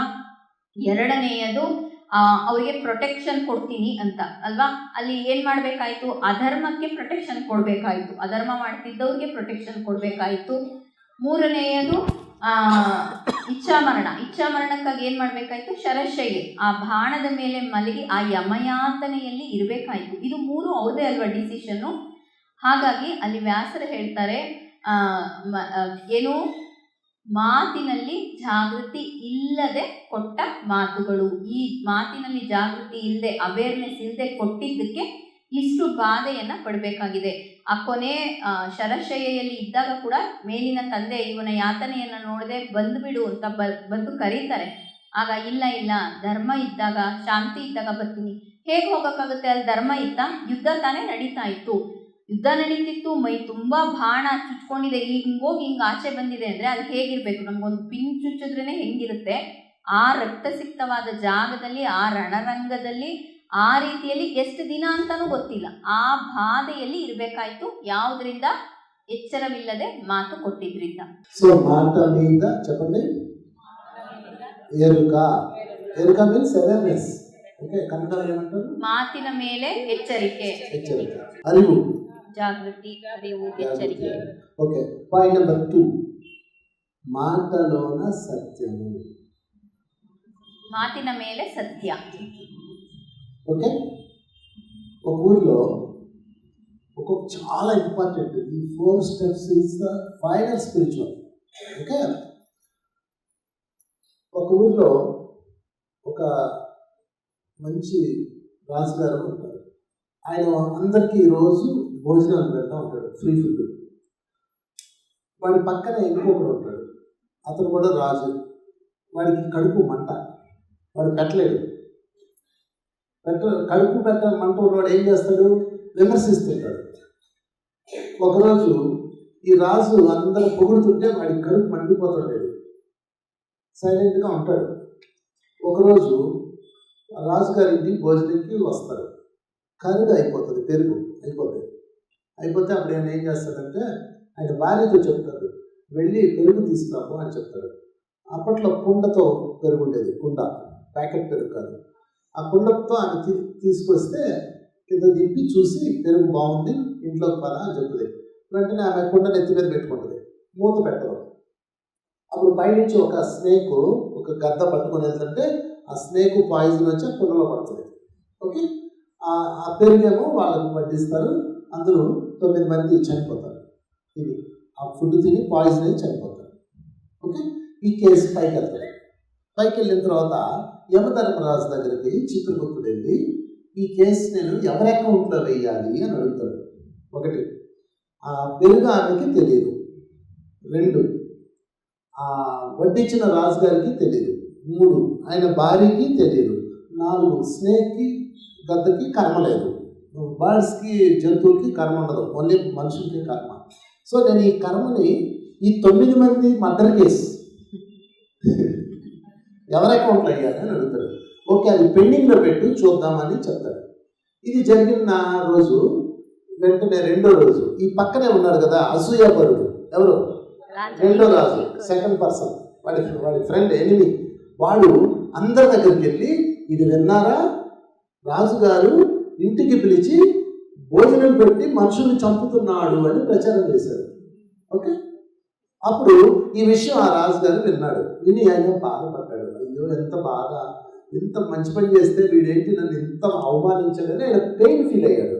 ఈ పెయిన్ యూనివర్స్లోకి వెళ్ళింది. యూనివర్స్లోకి వెళ్ళగానే ఈ పెయిన్కి ఎవరు కారణము అని చూస్తే వీడు కారణం. అప్పుడు యమధర్మరాజు ఏం చెప్పాడంటే ఆ 9 మంది డెత్ వాడి అకౌంట్లో వేసి అన్నాడు. ఎందుకని అంటే వాడి మాటలో సత్యం లేదు. సత్యం లేకుండా మాట్లాడి ఇంకొకటి బాధ కలిగించాడు కనుక ఆ 9 మర్డర్ ಕೇಸಸ್ ವಾಡಿ ಅಕೌಂಟ್ వేసాడు. 2ನೇಯದು ಮಾತಿನಲ್ಲಿ ಸತ್ಯ. ಇದಕ್ಕೊಂದು ಕತೆ ಹೇಳ್ತಾರೆ ಸರ್. ಒಂದೂರಲ್ಲಿ ಒಬ್ಬ ರಾಜ ಇರ್ತಾನೆ. ರಾಜ ಎಲ್ಲರಿಗೂ ಊಟ ಅಂದ್ರೆ ಅನ್ನದಾನ, ಫ್ರೀಯಾಗಿ ಅನ್ನದಾನ ಮಾಡಿಸ್ತಿರ್ತಾನೆ. ಮನೆಗೆ ಕರೆದು ಔತಣ ನೀಡ್ತಾ ಇರ್ತಾನೆ. ಇನ್ನೊಬ್ಬ ರಾಜ, 2ನೇ ರಾಜ ಇರ್ತಾನೆ ಪಕ್ಕದಲ್ಲಿ. ಅವನಿಗೆ ತುಂಬಾ ಹೊಟ್ಟೆ ಕಿಚ್ಚು. ಇವನು ನೋಡಿದ್ರೆ, ಇವನನ್ನ ಹೊಗಳೋದು, ಇವನ್ನ ಒಳ್ಳೆ ಕೆಲಸಗಳನ್ನು ನೋಡಿದ್ರೆ ತುಂಬಾನೇ ಹೊಟ್ಟೆ ಕಿಚ್ಚು. ಹೀಗೆ ಇರಬೇಕಾದ್ರೆ ಒಂದಿನ ಒಬ್ರು ಅತಿಥಿ ಬರ್ತಾರೆ. ಅತಿಥಿ ಬಂದು ಭೋಜನವನ್ನ ಬಡಿಸ್ತಾ ಇರ್ಬೇಕಾದ್ರೆ ಮೊಸರು ಆಗೋಗುತ್ತೆ. ಈಗಿನ ತರ ಪ್ಯಾಕೆಟ್ ಮೊಸರು ನಂದಿನಿದು ಬರ್ತಿರ್ಲಿಲ್ಲ. ಹಾಗಾಗಿ ಮಡಿಕೆಯಲ್ಲಿ ಮೊಸರು ತರೋರು. ಆ ರೀತಿಯಲ್ಲಿ ಮೊಸರು ತರಿಸ್ತಾನೆ. ಆ ಹೆಂಗಸು ಮೊಸರು ತರ್ತಾಳೆ. ಹೆಂಡತಿ ನೋಡ್ತಾಳೆ ಮೊಸರು, ಆಯ್ತು ಚೆನ್ನಾಗಿದೆ ತಗೊಂಡೋಗಿ ಕೊಡು ಅಂತ ಕ್ವಾಲಿಟಿ ಚೆಕ್ ಮಾಡಿಬಿಟ್ಟು ಹೆಂಡತಿ ರಾಣಿ ಕಳಿಸ್ತಾಳೆ. ಆ ಮೊಸರು ಗಡಿಗೆಗೆ, ಮಡಿಕೆ ಗೊತ್ತಲ್ವಾ, ಮೇಲ್ಗಡೆ ಮುಚ್ಚಲ ಇರಲ್ಲ, ಅದು ಹಾಗೆ ಅವಳು ತಗೊಂಡು ಹೋಗ್ತಿರ್ತಾಳೆ. ಆಕಾಶದಲ್ಲಿ ಒಂದು ಹದ್ದು ಹಾವನ್ನ ಕಚ್ಕೊಂಡು ತನ್ನ ಆಹಾರ ಅದು ಹೋಗ್ತಾ ಇರುತ್ತೆ. ಆ ಹದ್ದು ಬಾಯಲ್ಲಿ ಸಿಕ್ಕಾಕೊಂಡಿದ್ದ ಹಾವಿನ ಬಾಯಿಂದ ವಿಷ ಬೀಳುತ್ತೆ. ಕರೆಕ್ಟಾಗಿ ಇದು ಆ ಮಡಿಕೆ ಒಳಕ್ಕೆ ಬೀಳುತ್ತೆ ಆ ವಿಷ. ಅವಳು ಗೊತ್ತಿಲ್ಲ, ಮೇಲೆ ಆಗಿರೋ ಘಟನೆ ಮೊಸರು ಮಾರೋವಳಿಗೆ ಗೊತ್ತಿಲ್ಲ. ಅವಳು ತಗೊಂಡೋಗಿ ರಾಜನಿಗೆ ಕೊಡ್ತಾನೆ. ರಾಜ ಊಟ ಬಡಿಸ್ತಾನೆ, ಆತ ತಿಂತಾನೆ, ಅತಿಥಿ ಸತ್ತು ಹೋಗ್ತಾನೆ. ಸತ್ತು ಹೋದ್ಮೇಲೆ ಈ ಕೇಸು ಮೇಲೆ ಹೋಗುತ್ತೆ. ಎಲ್ಲಿ? ಯಮಧರ್ಮನ ಕೋರ್ಟ್ ಹೋಗುತ್ತೆ. ಚಿತ್ರಗುಪ್ತ ಕೇಳ್ತಾನೆ, ಇದು 9 ಜನ ತಾನೆ ಸರ್ ಹೇಳಿದ್ರು. ಈ 9 ಜನ ಸಾವಿನ ಮರ್ಡರ್ ಕೇಸ್ ಏನಿದೆ, 9 ಪೀಪಲ್ ಮರ್ಡರ್ ಕೇಸು, ಇದನ್ನು ಯಾರ ಅಕೌಂಟಿಗೆ ಹಾಕಬೇಕು? ಒಂದು, ಮೊಸರು ಮಾರೋವಳಿಗೆ ಗೊತ್ತಿಲ್ಲ ಏನಾಗಿದೆ ಅಂತ, ಹೆಂಡತಿ ನೋಡಿದಾಗ ಆ ಥರ ಏನೂ ಇರಲಿಲ್ಲ, ಅವಳಿಗೆ ಗೊತ್ತಿಲ್ಲ, ಬಡಿಸಿದ ರಾಜನಿಗೆ ಗೊತ್ತಿಲ್ಲ. ಹಾಗಿದ್ರೆ ಇನ್ನೂ ಹದ್ದು ಮತ್ತು ಹಾವಿಗೆ ಪ್ರಾಣಿಗಳಾಗಿರೋದ್ರಿಂದ, ಪಕ್ಷಿಗಳಾಗಿದ್ರೆ ಅವರಿಗೆ ಕರ್ಮಿಕ್ ಅಕೌಂಟ್ ಇಲ್ಲ. ಆದಮೇಲೆ ಯಾರಿಗೆ ಹಾಕ್ಬೇಕು ಇದನ್ನ, ಆಗಿರೋ ಕೃತ್ಯನ ಯಾರ ಅಕೌಂಟ್ಗೆ ಹಾಕಬೇಕು ಅಂದಾಗ ಯಮಧರ್ಮರಾಯ ಹೇಳ್ತಾನೆ, ಪೆಂಡಿಂಗಲ್ಲಿ ಇಟ್ಟಿರು ನೋಡೋಣ ಅಂತ ಹೇಳಿ ಅದಕ್ಕೆ ಕೇಸ್ನ ಪೆಂಡಿಂಗಲ್ಲಿ ಇರ್ತಾರೆ. ಇಲ್ಲಿ ಭೂಲೋಕದಲ್ಲಿ ಪಕ್ಕದಲ್ಲಿ 2ನೇ ರಾಜ ಇದ್ದ, ಅವನಿಗೇನು ಮೊದಲೇ ಜಲಸಿ, ಹೊಟ್ಟೆ ಕಿಚ್ಚಲ್ವಾ, ಅವನು ಏನು ಹೇಳಕ್ಕೆ ಶುರು ಮಾಡ್ದ ಊರಲ್ಲೆಲ್ಲ ಅಂದರೆ, ನೋಡಿದ್ರಾ ರಾಜ ಊಟಕ್ಕೆ ಅಂತ ಮನೆ ಕರಿತಾನೆ, ಊಟ ಹಾಕಿ ಜನರನ್ನ ಸಾಯಿಸ್ತಾನೆ, ಈ ಕೃತ್ಯ ನಡೀತಾ ಇದೆ ಅಂತ ಎಲ್ಲ ಕಡೆ ಅದನ್ನು ಪ್ರಚಾರ ಮಾಡ್ಕೊಂಡು ಬರ್ತಾನೆ. ಈ ಎಲ್ಲ ಕಡೆ ಪ್ರಚಾರ ಮಾಡಿದ್ದು ಈ ಮೊದಲನೇ ರಾಜನ ಕಿವಿಗೂ ಬೀಳುತ್ತೆ. ತುಂಬ ಸಂಕಟ ಪಡ್ತಾನೆ, ತುಂಬ ಬಾಧೆ ಆಗುತ್ತೆ. ಅಯ್ಯೋ ಒಳ್ಳೆ ಕೆಲಸ ಮಾಡ್ತೀನಿ ಅಂತ ಹೋಗಿ ಹೀಗಾಗಿ ಈ ಥರ ಪ್ರಚಾರ ಸಿಗ್ತಿದೆಯಲ್ಲ ಅಂತ ತುಂಬ ಹರ್ಟ್ ಆಗುತ್ತೆ. ಅವನಿಗೆ ತುಂಬ ಹರ್ಟ್ ಆಯ್ತಲ್ಲ, ಆ ಬಾಧೆ ಯೂನಿವರ್ಸಲಲ್ಲಿ ರೆಕಾರ್ಡ್ ಆಗುತ್ತೆ. ಆವಾಗ ಈ ಬಾಧೆಗೆ, ಈ ಹರ್ಟ್ ಆಗಿದೆಯಲ್ಲ ಇಷ್ಟೊಂದು, ಇದಕ್ಕೆ ಯಾರು ಕಾರಣ ಅಂದಾಗ ಈ ಥರ ಪ್ರಚಾರ ಮಾಡಿದ 2ನೇ ರಾಜ ಅಂತ ಗೊತ್ತಾದಾಗ, ಈ 9 ಮರ್ಡರ್ ಕೇಸನ್ನು ಅವನ ಅಕೌಂಟಿಗೆ ಹಾಕಿ ಅಂತ ಹೇಳ್ತಾರೆ. ಅವನಿಗೆ ಅದು ಆ ಕರ್ಮವನ್ನು ಅವನಿಗೆ ಹಾಕಲಾಗುತ್ತೆ. ಅಂದರೆ ಏನಿಲ್ಲಿ ಯಾಕೆ ಬಂತಿದು? ಆ ಮಾತಿನಲ್ಲಿ ಸತ್ಯವಿಲ್ಲ, ಅದರಿಂದ ಈ ಕರ್ಮ ಬಂತು. సో మీరు కూడా సత్యం లేకుండా మాట్లాడితే పెండింగ్ కేసులన్నీ మీ అకౌంట్లో వేస్తారు. ನೀವು ಸತ್ಯವಿಲ್ಲದೆ ಮಾತಾಡಿದ್ರೆ ಪೆಂಡಿಂಗ್ ಕೇಸಲ್ಲಿರೋ ಅಕೌಂಟ್ಗೆ ನಿಮ್ಮ ಹೆಸರನ್ನು ಹಾಕ್ತಾರೆ. So my friends, this is most important topics. Most Patriji is the vision లో up to 100 years వరకు ఉంటుంది. భవిష్యత్తు వాళ్ళకి సందేశం ఇవ్వడానికి ఈ సాంగ్స్ పెట్టాడు. ఓకే, సో మొదటిది ధ్యానము, రెండోది జ్ఞానము. ధ్యానానికి రూల్ ఏంటి? వాడుతాడు నోరు మౌనం, మనసు శూన్యం. జ్ఞానానికి రూల్ ఏంటి? మాటలో ఎరుక, మాటలో సత్యం. టూ రూల్స్, ప్లీజ్ మొదలు. అండ్ థర్డ్ వన్ ధర్మము. వాట్స్ ద ధర్మం? నేను చేసింది ధర్మం, నేను చేసింది ధర్మం అంటారు. నేను చేసింది ధర్మం అని వీడు అంటాడు, నేను చేసిన ధర్మం అని వాడు అంటాడు. రాక్షసుడు ధర్మం రాక్షసుడికి ఉంటుంది, దేవతల ధర్మం దేవతలు. అలా కాదు. ధర్మం అంటే 2 రూల్స్. ఏమిటి అంటే ఇందాక చెప్పాను, గుర్తుందా? చెప్పండి, విన్నారు కదా పాట. వాట్ ఇస్ ద ధర్మం? చేతలోని, చెప్పండి, చేతలోని న్యాయము, చేతలోని వినయము. చేత మీన్స్ యాక్టివిటీస్, మీరు చేసే పనిని చేత అంటారు. చేతలోని న్యాయము, చేతలోని వినయము. ಮೊದಲನೇದು ಧ್ಯಾನ. ಧ್ಯಾನಕ್ಕೆ 2 ರೂಲ್ಸು, ಮಾತಿನಲ್ಲಿ ಮೌನ, ಮನಸ್ಸಿನಲ್ಲಿ ಶೂನ್ಯ. 2ನೇಯದು ಜ್ಞಾನ. ಜ್ಞಾನಕ್ಕೆ 2 ರೂಲ್ಸು, ಯಾವುದು? ಮಾತಿನಲ್ಲಿ ಎಚ್ಚರಿಕೆ, ಮಾತಿನಲ್ಲಿ ಸತ್ಯ. 3ನೇದು ಧರ್ಮ. ಧರ್ಮದಲ್ಲಿ ಆ ಹಾಡಲ್ಲಿ ಏನು ಬರುತ್ತೆ ಅಂತ ಕೇಳ್ತಾರೆ ಅಂದರೆ, ಕೆಲಸದಲ್ಲಿ ನ್ಯಾಯ ಮತ್ತು ಕೆಲಸದಲ್ಲಿ ವಿನಯ. ವಿನಯ, ಕೆಲಸದಲ್ಲಿ ನ್ಯಾಯ ಮತ್ತು ಕೆಲಸದಲ್ಲಿ ವಿನಯ. ఒకసారి ధర్మరాజు యక్షుడు, యక్ష ప్రశ్నలు స్టోరీ తెలుసు కదా మీకు. ధర్మరాజు అడవిలో ఉన్నప్పుడు 4 బ్రదర్స్ వాటర్ తేడానికి వెళ్తారు. అక్కడ ఒక యక్షుడు ఉంటాడు. నా ప్రశ్నలకు ఆన్సర్ ఇస్తేనే వాటర్ ఇస్తాను అంటాడు. వాళ్ళు ఇవ్వకపోగా అహంకారం ఇస్తారు. వాళ్ళందరినీ యక్షుడు చంపేస్తాడు. పంచపాండవుల్లో 4 చంపేస్తారు. చంపేయడం అంటే వాళ్ళు పడిపోతారు, సోదరికి పడిపోతారు, కోమాలు పడిపోతారు. అప్పుడు ధర్మరాజు వస్తాడు. వచ్చి తమ్ముడిని చూసి ఏడుస్తాడు. ఎవరి పని చేసిందంటే యక్షుడు చెప్తాడు, నేనే ఈ పని చేశాను. నా వాటర్ తీసుకోవాలంటే నా ప్రశ్నకు ఆన్సర్ ఇవ్వాలి, అప్పుడే నేను వాటర్ ఇస్తాను, అది నా రూల్ అంటాడు. అప్పుడు ధర్మరాజు తమ్ముడి కోసం బాధపడి, సరే నాకు అర్జెంటుగా వాటర్ కావాలి, అక్కడ వృద్ధ దంపతులు వాటర్తో అల్లాడుతున్నారు, నాకు వాటర్ ఇవ్వండి అంటే, అయితే నా క్వశ్చన్కి ఆన్సర్ ఇవ్వంటాడు. అడగండి అంటాడు. ఆయన క్వశ్చన్స్ అడుగుతుంది, నేను ఆన్సర్ ఇస్తాను. అవే యక్ష ప్రశ్నలు. ఓకే, తెలుగు వచ్చిన వాళ్ళు ఎవరైనా ఉంటే నా ఛానల్లో వంశీ సద్గురు మూమెంట్ అని కొట్టండి. నా ఛానల్ ఉంటుంది, యూట్యూబ్ ఛానల్, అందులో ఉంటుంది, అది చూసుకోండి. 1 అవర్ వీడియో. యక్ష ప్రశ్నలన్నీ అడుగుతాడు. What is life, what is human, ఎట్లా అడుగుతాడు. అన్నిటికీ ఆన్సర్ ఇస్తాడు. యక్షుడు చాలా హ్యాపీ అయిపోతాడు. హ్యాపీ అయిపోయి ధర్మరాజుతో అంటాడు, నేను నీకు ఒక వరం ఇస్తున్నాను, నీ తమ్ముళ్ళలో ఒక్కడే బతికిస్తాను, ఎవరు కోరుకు అంటాడు. అప్పుడు ఆయన తడుపుకోకుండా సహదేవుడు అంటాడు. ఓకే, సహదేవుడిని ఇవ్వండి. నకులున్న సహదేవుడిని అడుగుతాడు. నకులున్న సహదేవుడిని అడుగుతాడు. అడగగానే యక్షుడు ఆశ్చర్యపోతాడు. అదేంటి నువ్వు భీముడు కోరుకోవచ్చు కదా, బలంగా ఉంటాడు యుద్ధం చేయడానికి, లేకపోతే అర్జునుడు కోరుకోవచ్చు కదా, వీరుడు అని అడుగుతాడు. అడిగితే అప్పుడు అతను ఏమంటాడంటే, మా నాన్నగారికి 2 భార్యలు, మొదటి భార్యకి నేను, భీముడు, అర్జునుడు, ముగ్గురు. మా ముగ్గురులో మొదటి బిడ్డను నేను బతుకున్నాను, ఒక బిడ్డ నేను బతుకున్నాను. అదేవిధంగా మా పిన్న తల్లికి 2 బిడ్డలు, నకులుడు, సహదేవుడు. వాళ్ళలో చిన్నవాడు బతుకుండడం ధర్మం కదా అంటాడు. అనగానే యక్షుడు ఎంతో ఆనందపడిపోతాడు. ఇదేగా ధర్మం అంటే, నువ్వు స్వార్థం లేకుండా మరొక తల్లికి బాధ లేకుండా కోరుకున్నావు, వాళ్ళ గ్రేట్ అని ఆ హ్యాపీతో 5గురిని 4గురిని బతికిస్తాడు. ఓకే, అక్కడ ಧರ್ಮರಾಜು దగ్గర ಏಮುಂದಿ అంటే చేతలోన ನ್ಯಾಯವು. ಯಕ್ಷ ಪ್ರಶ್ನೆ ಕೇಳಿದ್ದೀರಾ? ಮಹಾಭಾರತದಲ್ಲಿ ಒಂದು ಘಟನೆ, ಪಾಂಡವರೆಲ್ಲ ವನವಾಸದಲ್ಲಿದ್ದಾಗ ಬಾಯಾರಿಕೆಯಾಗಿ ನೀರು ಕುಡಿಯಕ್ಕೆ ಹೋಗ್ತಾರೆ. ಅಲ್ಲಿ ಆ ನೀರಿಗೆ ಅಧಿಪತಿ ಯಕ್ಷ ನೀರು ಕುಡಿಯೋಕ್ಕೆ ಮುಂಚೆ ನನ್ನ ಪ್ರಶ್ನೆಗೆ ಉತ್ತರ ಕೊಡಬೇಕು ಅಂದಾಗ ಅಹಂಕಾರದ ಅನ್ಬೋದು, ಉದ್ದತನದಲ್ಲಿ ಇಲ್ಲ ಅಂತ ಹೇಳಿ ಅವರ ನಿಯಮವನ್ನು ಉಲ್ಲಂಘನೆ ಮಾಡಿ ನೀರು ಕುಡಿತಾರೆ. ಹೀಗೆ ಒಬ್ಬೊಬ್ಬರಾಗಿ ಆ ನೀರು ಕುಡಿದು ಅಲ್ಲಿ ಪ್ರಾಣ ಬಿಡ್ತಾರೆ ಅಂದರೆ ಕೋಮಾ ಸ್ಟೇಟ್ಗೆ ಹೋಗ್ತಾರೆ. ಕೊನೆಯದಾಗಿ ತನ್ನ ತಮ್ಮಂದ್ರನ್ನ ಹುಡುಕೋತಾ ಧರ್ಮರಾಯ ಬರ್ತಾನೆ. ಧರ್ಮರಾಯ ಬಂದಾಗ ಬಿದ್ದಿರೋ ಅಷ್ಟು ತಮ್ಮಂದ್ರನ್ನ ನೋಡಿ ಅಳ್ತಾನೆ, ತುಂಬಾ ಬಾಧೆ ಪಟ್ಟು ಯಾಕೆ ಹೀಗಾಯ್ತು ಏನು ಅಂತ ಪ್ರಶ್ನೆ ಬಂದಾಗ ಅಲ್ಲಿ ಆ ಶರೀರವಾಣಿ ಇಲ್ಲಿ ಬರುತ್ತೆ. ನಾನು ಯಕ್ಷ, ಈ ರೀತಿಯಲ್ಲಿ ಅವರು ಪ್ರಶ್ನೆಗೆ ಉತ್ತರ ಕೊಡಲಿಲ್ಲ, ಹಾಗಾಗಿ ಹೀಗಾಗಿದೆ, ನೀನು ನನ್ನ ಪ್ರಶ್ನೆಗೆ ಉತ್ತರ ಕೊಟ್ಟು ನೀರು ಕುಡಿಬೇಕು ಅಂತ ಹೇಳಿದಾಗ ಅಪ್ಪಣೆ ಅಂತ ಹೇಳ್ತಾನೆ. ಯಕ್ಷ ಎಷ್ಟೋ ಪ್ರಶ್ನೆಗಳನ್ನು ಕೇಳ್ತಾರೆ, ಅದೆಲ್ಲ ಲೈಫ್ ಬಗ್ಗೆ, ಧರ್ಮದ ಬಗ್ಗೆ, ಮೋಕ್ಷದ ಬಗ್ಗೆ, ಹೀಗೆ ವಿಧವಾಗಿ ಅವರು ಆಧ್ಯಾತ್ಮಿಕವಾದ ಪ್ರಶ್ನೆಗಳನ್ನು ಕೇಳ್ತಾರೆ. ಎಲ್ಲದಕ್ಕೂ ಧರ್ಮರಾಯ ಬಹಳ ವಿನಯದಿಂದ ಉತ್ತರ ಕೊಡ್ತಾರೆ. ಆ ಉತ್ತರಗಳನ್ನು ಕೇಳಿ ಯಕ್ಷನಿಗೆ ತುಂಬ ಆನಂದ ಆಗಿ, ನಿನಗೊಂದು ವರ ಕೊಡ್ತೀನಿ, ಈ ನಿನ್ನ ತಮ್ಮಂದ್ರನ್ನ ಏನು ಕಳ್ಕೊಂಡಿದ್ಯಾ ಒಬ್ಬರನ್ನ ಬದುಕಿಸ್ಕೊಡ್ತೀನಿ, ನೀನು ಕೇಳ್ಕೊ ಅಂದಾಗ ಎರಡನೇ ಆಲೋಚನೆ ಮಾಡದೆ ಧರ್ಮರಾಯ ನಕುಲ ಅಂತ ಹೇಳ್ತಾನೆ, ಸಹದೇವ ಅಂತ ಹೇಳ್ತಾನೆ.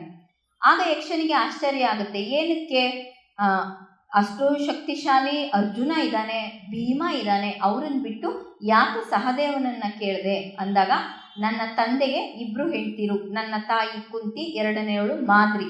ನನ್ನ ತಾಯಿ ಕುಂತಿಯ ಮಗ ನಾನಿದ್ದೀನಿ, ಬದುಕಿದ್ದೀನಿ ಒಬ್ಬ, ಹಾಗಾಗಿ ಮಾದ್ರಿಯ ಮಗ ಇರಬೇಕಲ್ವ, 2ನೇ ಹೆಂಡತಿಯ ಮಗ ಒಬ್ಬ ಇರಬೇಕಾ, ಹಾಗಾಗಿ ಅದೇ ನ್ಯಾಯ ಅಲ್ವಾ, ಹಾಗಾಗಿ ಸಹದೇವನನ್ನ ಉಳಿಸಿ ಅಂತ. ಅಂದರೆ ಎಷ್ಟು ನ್ಯಾಯಯುತವಾಗಿ ಅವನಿದ್ದ, ಅದೇ ಕೆಲಸದಲ್ಲಿ ನ್ಯಾಯ, ಅದಕ್ಕೆ ఉదాహరణೆ ధర్మరాయ. ఓకే, మీరు కూడా మీ ఫ్యామిలీలో ఎప్పుడు న్యాయంతో ఉండాలి. ఒక ఉమెన్ ఉన్నారు, ఒక ఉమెన్, వాళ్ళ ఆమెకి 2 పిల్లలు, ఒకడు అబ్బాయి, ఒకడు అమ్మాయి. అబ్బాయినేమో ఆంధ్రలో ఇచ్చింది, ఆంధ్ర. ఓకే, అమ్మాయినేమో మైసూరులో ఇచ్చింది. ఓకే, ఒక సండే వచ్చింది. ఆ సండే అమ్మాయి ఎలా ఉందో చూద్దామని వాళ్ళ ఇంటికి వెళ్ళింది. ఇంటికి వెళ్తే అక్కడ అల్లుడు గారు ఉన్నారు కదా, కూతురు సిట్ అంటే అల్లుడు సిట్, స్టాండ్ అంటే స్టాండ్, అంతేగా చూసారా? కన్నడలో ఉన్నా F3 లేదా? అంతేగా గుడ్ హస్బెండ్. బట్టలు తిప్పెడతాడు, టీ పెడతాడు, భార్యకి కాళ్ళు నొక్కుతాడు. ఆ తల్లి వెరీ హ్యాపీ అయిపోయింది. అబ్బా, what a great my daughter life అని హ్యాపీ అయిపోయి ఇంటికి వచ్చింది. పక్కన ఆమె అడిగింది, ఎలా ఉంటుంది నీ కూతురు కాపురం అంటే, అద్భుతంగా ఉంది అసలు, మా అమ్మాయి అదృష్టవంతురాలు, నా అల్లుడు బంగారం, దేవత అని చెప్పింది. ఓకే, నెక్స్ట్ సండే వచ్చింది, కొడుకు దగ్గరికి వెళ్ళింది.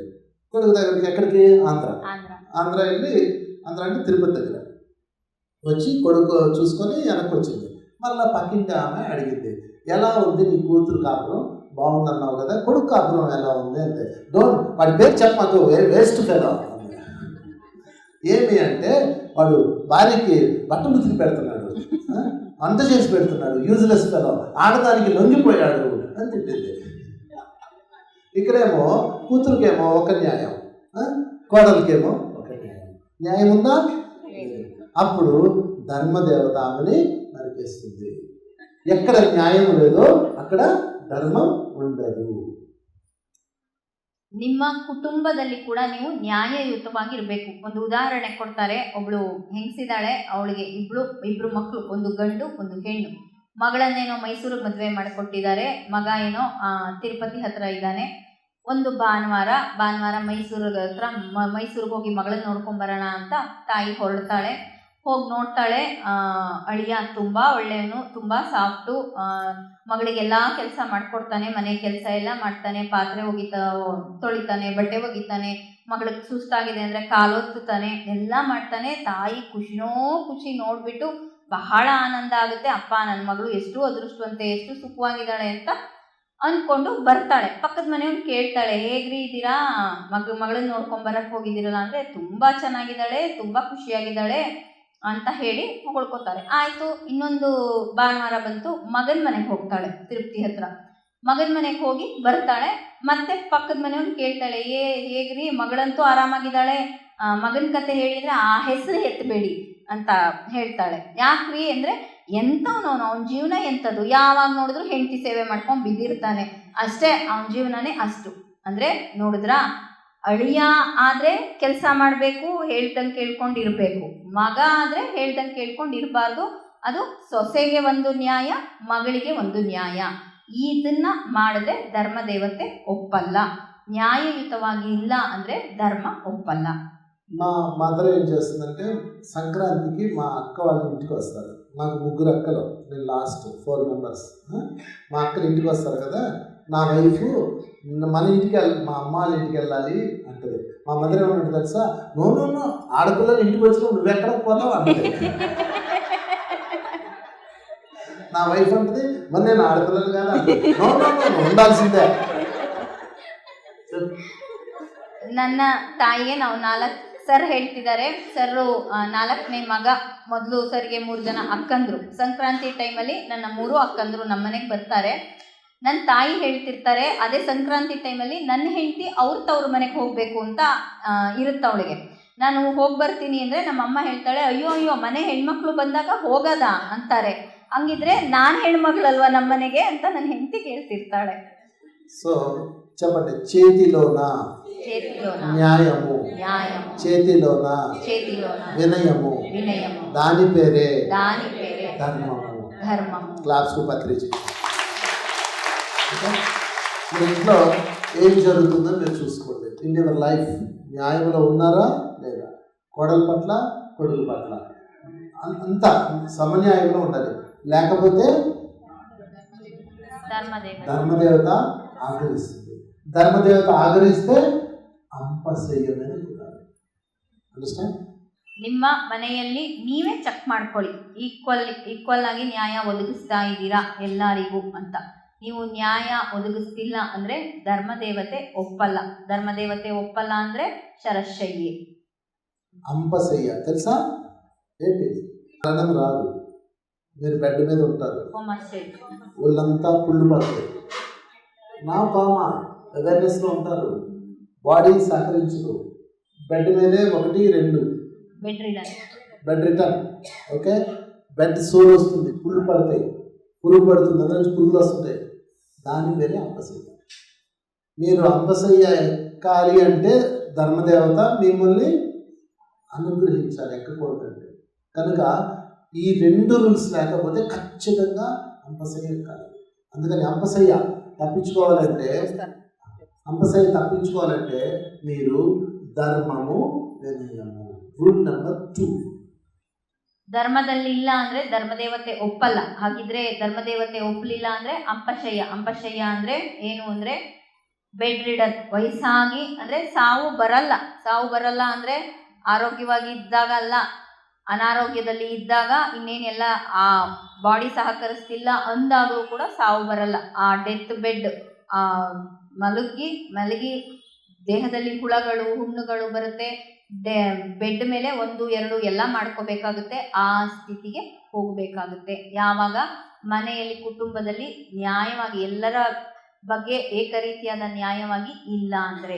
వినయము లాస్ట్ పాయింట్ అయిపోయింది కదా, చెప్పండి. ధ్యానము, జ్ఞానము, ధర్మం.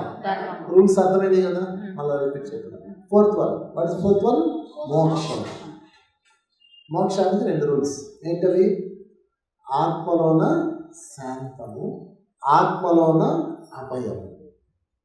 శాంతం ఎక్కడ ఉండాలి? ఆత్మలో.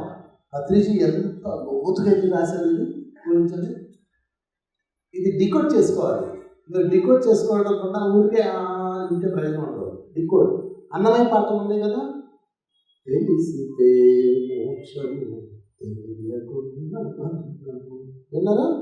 తెలిస్తే, తెలియకపోతే కలవంటిది. ఏంటి? ఎవరికి? కలవంటిది బ్రతుకు గనుడు. చూసారా? ఈ 2 లైన్స్లో మొత్తం స్పిరిచువల్ సైన్స్ ఉంది. నాటి బతుకు నాటకము కానక కన్నది కైవల్యము. నాటి బతుకు 2 లైన్స్ చూసారా? భవిష్యత్తులో అందరికీ జ్ఞానం అనేది ఇలా పెడతారు. అవి డికోడ్ చేసుకోవాలి, జాగ్రత్తగా వినాలి, వింటూ యోచన చేయాలి. అప్పుడు నీకు కీ వర్డ్స్ దొరుకుతాయి. ఓకే, సో మనం పత్రిజీ దగ్గరకు వద్దాం. మళ్ళా claps to Patriji. And 4th one is the మోక్షం. ధ్యానము, జ్ఞానము, ధర్మము, మోక్షం. ఇనఫ్, చాలు కదా 4 ఈ జన్మకి. Okay, and 4th one is the మోక్షం. ఎలా వస్తుంది అంటే డబ్బులు కడితే రాదు.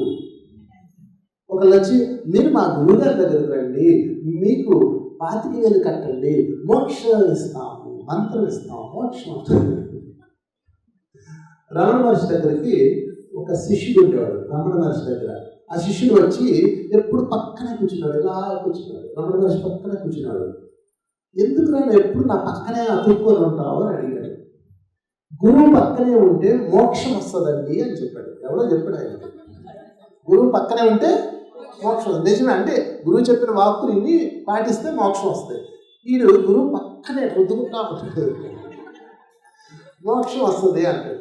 అప్పుడు రమణ మహర్షి ఏమంటాడంటే, ఒరే గురువు పక్కనే ఉంటే మోక్షం వచ్చే లెక్క అయితే మొట్టమొదటిగా గురువు కట్టుకున్న గోచికి మోక్షం రావాలి. నా గోచికి మోక్షం ఇంతవరకు రాలేదు అంటాడు. నిజమే కదా, రమణ మహర్షి గారి గోచ అద్దాల బీరువాలో ఉంటుంది. మీరు వెళ్ళండి, తిరువన్నామలలో ఆ గోచి అద్దాల బీరువాలో మేకప్ కొట్టి ఉంటుంది. రమణ మహర్షి గారి గోచి, దానికి మోక్షం లేదు. గోచికి మోక్షం ఏంటి? అది గాలిలో కలిసిపోవాలి, అది ఇంకా అక్కడే ఉంది. అందుకని గురువు పక్కన ఉంటే మోక్షం రాదు. మోక్షం ఎందులో వస్తుంది? ఇదిగో 2 పాయింట్స్. ఆత్మలో శాంతం, ఆత్మలో అభయం. ఈ 2 ఉంటేనే మోక్షం వస్తుంది. 4ನೇಯದು ಮೋಕ್ಷ. ಮೋಕ್ಷಕ್ಕೆ 2 ರೂಲ್ಸು ಏನು? ಆತ್ಮದಲ್ಲಿ ಶಾಂತಿ ಮತ್ತೆ ಆತ್ಮದಲ್ಲಿ ಅಭಯ. ಆತ್ಮದಲ್ಲಿ ಶಾಂತಿ, ನಮ್ಮ ಪತ್ರಿ ಸರ್ ಎಷ್ಟು ಶಾಂತವಾಗಿ ಇರ್ತಾರೆ ಅಂತ ಅದಕ್ಕೆ ಒಂದು ರಮಣ ಮಹರ್ಷಿಗಳು ಹೇಳ್ತಾರೆ. ರಮಣ ಮಹರ್ಷಿಗಳ ಪಕ್ಕದಲ್ಲೇ ಒಬ್ರು ಯಾವಾಗಲೂ ಇರ್ತಾರಂತೆ. ಯಾಕೆ ಅಂದರೆ ಗುರು ಪಕ್ಕದಲ್ಲಿದ್ದರೆ ಮೋಕ್ಷ ಸಿಗುತ್ತೆ ಅಂತ ಯಾರೋ ಹೇಳಿದ್ರು, ಅದಕ್ಕೆ ಅಂತ. ಅದಕ್ಕೆ ರಮಣರು ಹೇಳ್ತಾರಂತೆ, ಹಾಗಿದ್ರೆ ನನ್ನ ಪಕ್ಕದಲ್ಲೇ ಇದ್ರೆ ಮೋಕ್ಷ ಸಿಗುತ್ತೆ ಅಂದರೆ ಮೊದಲು ನನ್ನ ಕೋಪಿಣಕ್ಕೆ ಮೋಕ್ಷ ಸಿಗಬೇಕು. ಯಾಕೆ ಅಂದರೆ ಅದಕ್ಕೆ ಫಸ್ಟ್ ಮೋಕ್ಷ ಸಿಗಬೇಕಾಗಿರೋದು ಅಂತ. ಸಿಕ್ಕಿದೆಯಾ? ಇವತ್ತಿಗೂ ಅಲ್ಲಿ ಅದನ್ನ ಎಕ್ಸಿಬಿಷನಲ್ಲಿ ಇಟ್ಟಿದ್ದಾರಂತೆ. ಮೋಕ್ಷ ಅಂದ್ರೇನು?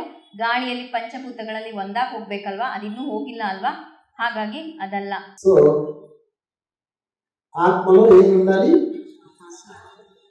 దేహంలో శాంతి లేకపోయిన పర్ల, మీరు గగా నడిచిన పర్ల, లోపల ఉండాలి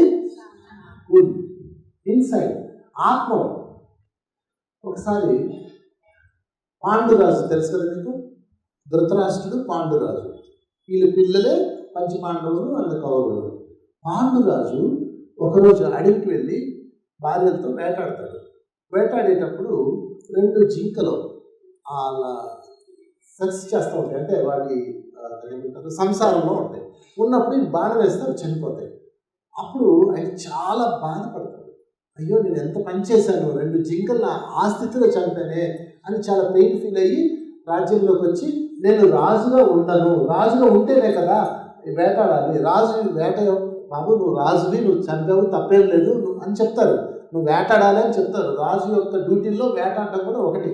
సో నేను రాజుగా ఉంటే కదా, ఇక నుంచి నేను రాజుగా ఉండను అని చెప్పేసి ఏ సింహాసనం కోసమైతే మహాభారత సంగ్రామం జరిగిందో ఆ సింహాసనాన్ని ఇలా వదిలేశాడు. ఒక్క జింక మరణం కోసం సింహాసనాన్ని వదిలేసి అడవిలోకి వెళ్ళి తన భార్యలతో అక్కడే ధ్యానం చేసుకుంటూ జంతు పరిరక్షణ చేశాడు. ప్రాయశ్చిత్తం చేసుకున్నాడు ఆయన. చూసారా, ఆయన ఎంతో శాంతంతో జీవించాడు. ఆయన ఆత్మలో ఏముంది? శాంతం ఉంది. చేసిన తప్పుని సరిచేసుకున్నాడు కాబట్టి, ప్రాయశ్చిత్తం చేసుకున్నాడు కాబట్టి ఆత్మలో శాంతం ఉంది. అడవిలో సుఖం లేదు, ఇల్లు లేదు, పరిచారకులు లేరు, సంపద లేదు, చిన్న కుటీరము, అయినా ఎంతో శాంతంతో జీవించాడు. ఓకే, రాజ్యంలో ధృతరాష్ట్రుడు రాజు అయ్యాడు. ఇతను వెళ్ళిపోయాడు కదా, అతను రాజు చేశాడు. అతనికి పరిచారకులు ఉన్నారు, సంపద ఉంది, అయినా శాంతం లేదు. ఎప్పుడు ఎవరు నా సింహాసనం లాక్కుంటారు అని భయంతో భయంతో భయంతో నిరంతరం వణుకుతూ ఒక అధర్మం తర్వాత ఇంకో అధర్మం చేస్తూ చేస్తూ జీవితం గడిపాడు. చూసారా, అంటే ఆత్మలో శాంతం ఉండడానికి కావాల్సింది ఏమిటి అంటే సెల్ఫ్ రియలైజేషన్, స్వీయ ఆత్మ పరిశీలన. ఎప్పుడైతే మీరు పశ్చాత్తాపం చెందారో, మిమ్మల్ని మీరు పరిశీలించుకున్నారో, మిమ్మల్ని మీరు ట్రాన్స్ఫర్ చేసుకున్నారో, మీ ఆత్మ శాంతంతో ఉంటుంది. లేదంటే వాళ్ళు అలా చేస్తారు, వీళ్ళు ఇలా చేస్తారు, వాళ్ళు అలాగా వీళ్ళు ఇలాగని అశాంతంతో ఉంటారు. ఎప్పుడైతే ఆత్మ శాంతంతో లేదో మీకు ಮೋಕ್ಷ ఉండదు, ಎರ್ತ್ ಬೌಂಡರೀಸ್ అయిపోతారు. ಕೊನೆ ಪಾಯಿಂಟ್ ಅಲ್ಲಿ ಧರ್ಮದ ಬಗ್ಗೆ ಹೇಳ್ತಾ, ಆತ್ಮಶಾಂತಿಯಲ್ಲಿ ಹೇಳ್ತಾ ಪತ್ರಿ ಸರ್ ಬಗ್ಗೆ ಹೇಳಿದ್ರು. ಅವಾಗ ಆ ಹಾಡುಗಳಲ್ಲಿ ಎಷ್ಟು ಜ್ಞಾನ ಇರುತ್ತೆ, ಆ ಆತ್ಮಜ್ಞಾನ ತಗೋಬೇಕು ಅಂತ ಅನ್ನಮಾಚಾರ್ಯರದು ನಾನಾಟಿ ಬದುಕು ಆ ಹಾಡುಗಳನ್ನ ಆಳವಾಗಿ ನೀವು ಸೂಕ್ಷ್ಮವಾಗಿ ಕೇಳಬೇಕು. ಅಂದರೆ ಡಿಕೋಡ್ ಮಾಡ್ಕೋಬೇಕು, ಅದನ್ನ ವಿಶ್ಲೇಷಣೆ ಮಾಡ್ಕೋಬೇಕು. ಸುಮ್ಮನೆ ಹಾಡು ಕೇಳಿ ಚೆನ್ನಾಗಿದೆ ಅನ್ನೋದಲ್ಲ, ಅದನ್ನ ವಿಶ್ಲೇಷಣೆ ಮಾಡಬೇಕು ನೀವು ಅಂತ. ನಮಗೆ ಕನ್ನಡದವ್ರಿಗೆ ಅನ್ನಮಾಚಾರ್ಯರು ತೆಲುಗು ಕೀರ್ತನೆಗಳ ಅರ್ಥ ಆಗಲ್ಲ, ನಮ್ಮ ದಾಸರ ಪದಗಳು ಅಷ್ಟೇನೆ. ಎಷ್ಟು ದಾಸರ ಪದಗಳು ವಚನಗಳು ಇದೆ ಅಂದರೆ ಆ ಹಾಡನ್ನ ರಾಗವನ್ನು ಆಲಿಸೋದಲ್ಲ, ಒಂದೊಂದು ಪದವನ್ನು ಆ ಸಾಹಿತ್ಯವನ್ನು ಇದರ ಅರ್ಥ ಏನು ಇದರ ಅರ್ಥ ಏನು ಅಂತ ನಾವು ಪರಿಶೀಲನೆ ಮಾಡಬೇಕು. ಈ ಬಿಟ್ ಮಾಡ್ತಿದ್ದೆ ಸಾರಿ. ಮತ್ತೆ ಇಲ್ಲಿ ಕಂಟಿನ್ಯೂ ಮಾಡ್ತಾ ಮೋಕ್ಷದ ಬಗ್ಗೆ ಹೇಳ್ತಾ ಶಾಂತಿ, ಅದು ಎರಡನೇದು ಅಭಯಕ್ಕೆ ಎಕ್ಸಾಂಪಲ್ ಕೊಡ್ತಾರೆ. ಪಾಂಡು ಮಹಾರಾಜ, ಪಾಂಡು ಮತ್ತು ಧೃತರಾಷ್ಟ್ರ ನಮಗೆ ಗೊತ್ತು. ಪಾಂಡು ಮಹಾರಾಜ ಒಂದ್ಸತಿ ಬೇಟೆಗೆ ಹೋದಾಗ 2 ಸಂಸಾರದಲ್ಲಿದ್ದ ಜಿಂಕೆಗಳನ್ನು ಕೊಂದು ಬಿಡ್ತಾನೆ. ಒಂದು ಜಿಂಕೆಯನ್ನು ಕೊಂದು ಆ ಇದರಲ್ಲಿ ಮಿಲನದಲ್ಲಿ ಇದ್ದ ಜಿಂಕೆಯನ್ನು ಕೊಂದಿದ್ದು ಬಾಧೆ ಅವನಿಗೆ ಫೀಲ್ ಆಗುತ್ತೆ. ಅಯ್ಯೋ ಎಂಥ ಕೆಲಸ ಮಾಡಿದೆ ಅಂತ. ಅರಮನೆಗೆ ಬಂದರೆ ಅವನಿಗೆ ಜೀವಿಸೋಕ್ಕಾಗಲ್ಲ.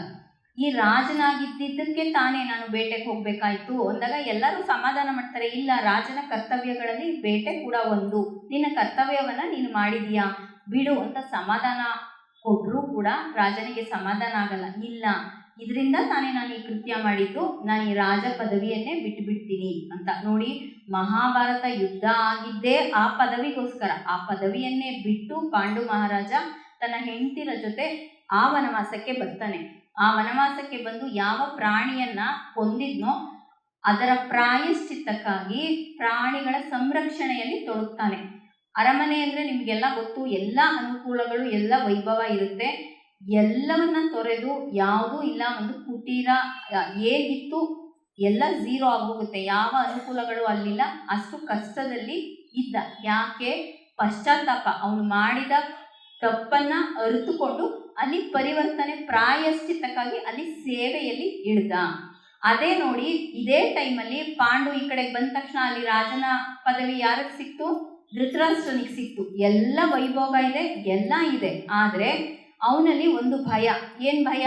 ಈ ಪದವಿ ಎಲ್ಲಿ ಹೊರಟೋಗುತ್ತೋ, ಯಾವಾಗ ಇವನು ವಾಪಸ್ ಬರ್ತಾನೋ, ಅಥವಾ ಯಾರು ರಾಜ ಆಗಿಬಿಡ್ತಾರೋ, ಈ ಪದವಿ ಶಾಶ್ವತವಾಗಿ ನನಗೆ ಸಿಗದಿದ್ರೆ ಈ ಭಯದಲ್ಲಿ ಬದುಕ್ತಾನೆ. ಅಂದರೆ ಇಲ್ಲಿ ಪಾಂಡು ಎಲ್ಲವನ್ನ ತೊರೆದು ಅಭಯಕ್ಕೆ ಹೋದ, ಧೃತರಾಷ್ಟ್ರ ಎಲ್ಲವನ್ನ ಗಳಿಸಿ ಭಯದಲ್ಲಿದ್ದಾನೆ. మా దగ్గర ఒక తాతగారు ఉన్నారు, తాతగారు. ఆయన పేరు చింతపండు తాత. చింతపండు తాత అనేవాళ్ళు. ఆయన అడవిలోకి వెళ్ళి చింతపండు తీసుకొచ్చి ఒలిచి ప్యాకెట్లు చేసి దాన్ని మార్కెట్ చేసి బాగా డబ్బు సంపాదించాడు. సైకిల్ మీద వెళ్ళి బాగా సంపాదించాడు. బాగా సంపాదించి ఇల్లు కట్టాడు. ఒక 5 అంతస్తుల అపార్ట్మెంట్ కట్టాడు. ఆయనకి 3 కొడుకులు ప్లస్ వాళ్ళకి భార్యలు ప్లస్ పిల్లలు, ఒక్కొక్కరికి 2 పెద్ద సంతానం. నన్ను గృహప్రవేశానికి పిలిచారు. నేను వెళ్ళాను. ఈ కింద 5 ఫ్లోర్లు ప్లస్ ఒక్కొక్కటి 2 హౌసెస్, ఫ్లోర్కి 2 హౌసెస్ అంటే 10 హౌసెస్ ఉన్నాయి. 10 హౌసెస్ పైన పెంట్ హౌస్ ఉంది. పెంట్ హౌస్ అంటే స్మాల్ రూమ్, చిన్నది ఒక రూమ్. ఈ మొత్తం వీళ్ళందరూ అందులోనే ఉన్నారు. కింద ఇళ్ళన్నీ రెంట్కి ఇచ్చారు. నేను అడిగాను, ఎందుకు ఇంత కష్టపడుతున్నావు?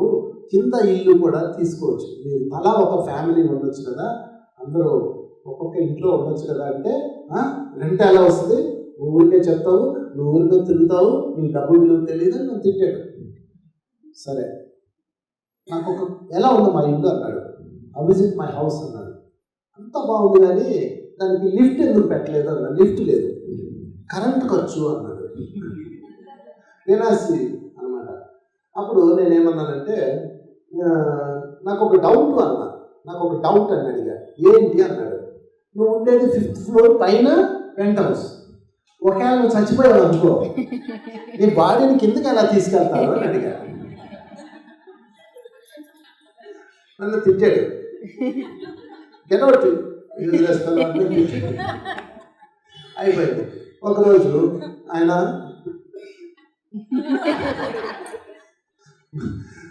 కరెక్ట్గా 1 monthలో ఫోన్ వచ్చింది నాకు. తాతగారు సీరియస్ ఉందరా అని. ఈయన చనిపోయే లోపే పైనుంచి కిందకు తీసుకొచ్చి ఉడకబెట్టారు. ఎక్కడ? ఇంటి బయట. ఎవరు అయ్యాడు, నువ్వైనా అంతే. ఇంట్లో ఏం బెటరు, ఇంకా చావక ముందే తెచ్చి బయట పెట్టేస్తారు. ಪ್ರಾಣ 5 ನಿಮಿಷಾల్లో ಹೋಗೋದನ್ನ ಬಯಲು ಬೆಳೆದ್ರು. ಅప్పుడు తెలుస్తుంది మీకు ಈ ಕ್ಲಾಸ್ ವಿಲ್ವಾ. ಪ್ರಾಣ ಇಟ್ಟಿರ್ತೀವೋ ಅಲ್ಲಿ ಹೋಗ್ತೀವಿ ಅಲ್ವಾ? ಹಾಗಾಗಿ ನಿಮ್ಮ ಪ್ರಾಣವನ್ನ ಪ್ರಾಣನಾಥನ ಮೇಲೆ ಇಡಿ, ಈ ಭೌತಿಕವಾದ ವಸ್ತುಗಳ ಮೇಲೆ ಅಲ್ಲ ಅಂತ ಹೇಳ್ತಾರೆ. ಸೊ ఇది to subject of the Patriji. చెప్పండి. ధ్యానము, జ్ఞానము, ధర్మము, మోక్షం. ధ్యానమే భోగము, జ్ఞానమే వైభోగం. ఓకే. ధ్యానం వల్లే ఏమొస్తుంది? భోగం వస్తుంది. జ్ఞానం వల్ల ఏమొస్తుంది? వైభోగం వస్తుంది. ఓకే. సో టుడే ఆన్వర్డ్స్ మీరందరూ కూడా ఈ 4 steps ఫాలో అవ్వాలి. 4 stepsలో ఫాలో అవ్వాలంటే 4 పనులు చేయాలి మీరు. ఇది ధ్యానము, సాంగత్యం, స్వాధ్యాయం అండ్ సెల్ఫ్ చెకింగ్. ఓకే. అదేవిధంగా రేపు కూడా ఒక సెషన్ ఉంది, అడ్రస్ చెప్తుంది మేడం, దానికి రండి. తర్వాత ఈ మంత్ నేను టూర్ వెళ్తున్నాను. ఒక టూర్ పెట్టుకున్నాం మేము, చెన్నై టు చెన్నై. ఎవరైనా రావాలనుకుంటే కనుక రమ్యకి ఫోన్ చేయండి. చెన్నైలో ఉన్న అన్ని చిదంబరం అన్ని టెంపుల్స్ ఒక 7 days తిరుగుతున్నాము. అది ఒక టూర్ ప్యాకేజ్ అనమాట. దానిలో ఆయా ప్లేసుల్లో మనం ధ్యానం చేయడానికి వెళ్తున్నాము. హూ ఈజ్ ఇంట్రెస్ట్ దానికి రావచ్చు. అదేవిధంగా పిఎంసి ఆంధ్రాలో ఒక పెద్ద ప్యాకేజ్ పెట్టింది, శివోహం అని. అది December 24th అనుకుంటా, December 24th 9 రోజులు కాశీలోనే ఉండి అక్కడే ధ్యానం చేస్తూ ఉండే విధంగా ఒక ప్యాకేజ్ పిఎంసి పెట్టారు. మీకు దానికి తాలూకా అది కూడా సోషల్ మీడియాలో మేము పంపిస్తాము. ఎవరికి దేనికి ఇంట్రెస్ట్ ఉంటే దానికి రండి. ఇది కాక మీ అందరికీ అంటే అవన్నీ పెయిడ్, ఫ్రీ వర్క్షాప్ ఒకటి ఉంది. అదేంటంటే నెల్లూరులో నాది ఒక ఆశ్రమం ఉంది, సాయి తపోవనం అని ఒక ఆశ్రమం ఉంది నెల్లూరులో. దానికి 3 days అక్కడే ఉండాలి, రెసిడెన్షియల్ వర్క్షాప్. ఆల్రెడీ ఇక్కడ నుంచి కొంతమంది వచ్చారు బెంగళూరు నుంచి. మీరు కూడా ఎవరైనా రావాలనుకుంటే ప్రతి నెల 3 days ఉంటుంది. అక్కడే రెసిడెన్షియల్ వర్క్షాప్ ఉంటుంది. Morning meditation, afternoon classes, evening నదిలో స్నానము. నది ఉంటుంది అక్కడ, పెన్నా నది. ఆ నదిలో స్నానము ప్లస్ ఇక్కడ వరకు శాండ్లో కప్పెట్టి వాళ్ళకి వాటర్ ఎక్స్పీరియన్సెస్, ఎర్త్ ఎక్స్పీరియన్సెస్ అవన్నీ ఇక్కడ ఈ సెంటర్ చాలా అద్భుతంగా జరుగుతుంది. మీరందరూ ఈ సెంటర్కి సహకరించాలి. అదేవిధంగా మన పిఎంసి కన్నడ సబ్స్క్రైబ్ చేసుకున్నారా? చేతులెత్తండి, ఎంతమంది చేసుకున్నారు? గుడ్. మిగతా వాళ్ళు చేసుకోలేదు, అందరి చేత చేయించాలి. అది 1 lakh సబ్స్క్రిప్షన్ అవ్వాలి. అయితే నా అందరికి వెళ్తుంది. మీ ఫ్రెండ్స్ అందరికీ లింక్ పంపించండి, పిఎంసి సబ్స్క్రిప్షన్ లింక్ పంపించి సబ్స్క్రైబ్ చేసుకోమని చెప్పండి. ఎందుకంటే అందరు మాస్టర్ సబ్జెక్ట్స్ అందులో వస్తాయి. మోస్ట్ ఇంపార్టెంట్ మన పిఎంసిని మనం డెవలప్ చేసుకోవాలి. పిఎంసి కన్నడ ఇంకా డెవలప్ అవ్వాలి. ఎందుకంటే కన్నడలో లక్షల మంది ఉన్నారు, మరి పిఎంసి సబ్స్క్రిప్షన్ తక్కువ ఉంది. అదేమో ఖర్చు కాదు కదా, ఫ్రీనే కదా. యూట్యూబ్ ఛానల్ని సబ్స్క్రైబ్ చేసుకోవాలి. మీ ఫ్రెండ్స్కి బంధువులకి అందరికీ షేర్ చేయండి. పిఎంసి కన్నడ అనుకోండి, ఓపెన్ అవుతుంది. ఓకే. అదేవిధంగా ఈ సెంటర్ నాకు చాలా బాగా నచ్చింది. ఇక్కడ చాలా ఎనర్జెటికల్గా ఉంది. ఈ సెంటర్ని ఇంకా డెవలప్ చేసుకోండి. మీ కొంచెం ఆ ఫండ్స్ బయట తీసి ఇవ్వండి, లేదంటే మీరు ప్రేతాత్మ అవుతారు. కొంచెం డబ్బు స్పిరిచువల్కి ఇవ్వండి, లేదంటే ఆ డబ్బు మీదే ఫోకస్ ఉంటుంది. కొంత మనకి కొంత 1 రూపీలో 50 పైసా మన పర్సనల్, 20 పైసా సర్వీస్, 30 పైసా భవిష్యత్తుకి దాచుకోవాలి. ఓకే. సో ఈ విధంగా మీరు దేవాత్మలుగా మారాలని కోరుకుంటున్నాను. మీకు ఇంకా ఏమైనా డౌట్స్ ఉంటే మేడంతో చెప్పండి. ఎవ్రీ మంత్ నేను బెంగళూరు వచ్చినప్పుడల్లా 2 మంత్స్కి ఒకసారి వచ్చినప్పుడల్లా ఇక్కడ వర్క్షాప్ పెట్టుకున్నాం. Okay. Thank you master, thank you very much.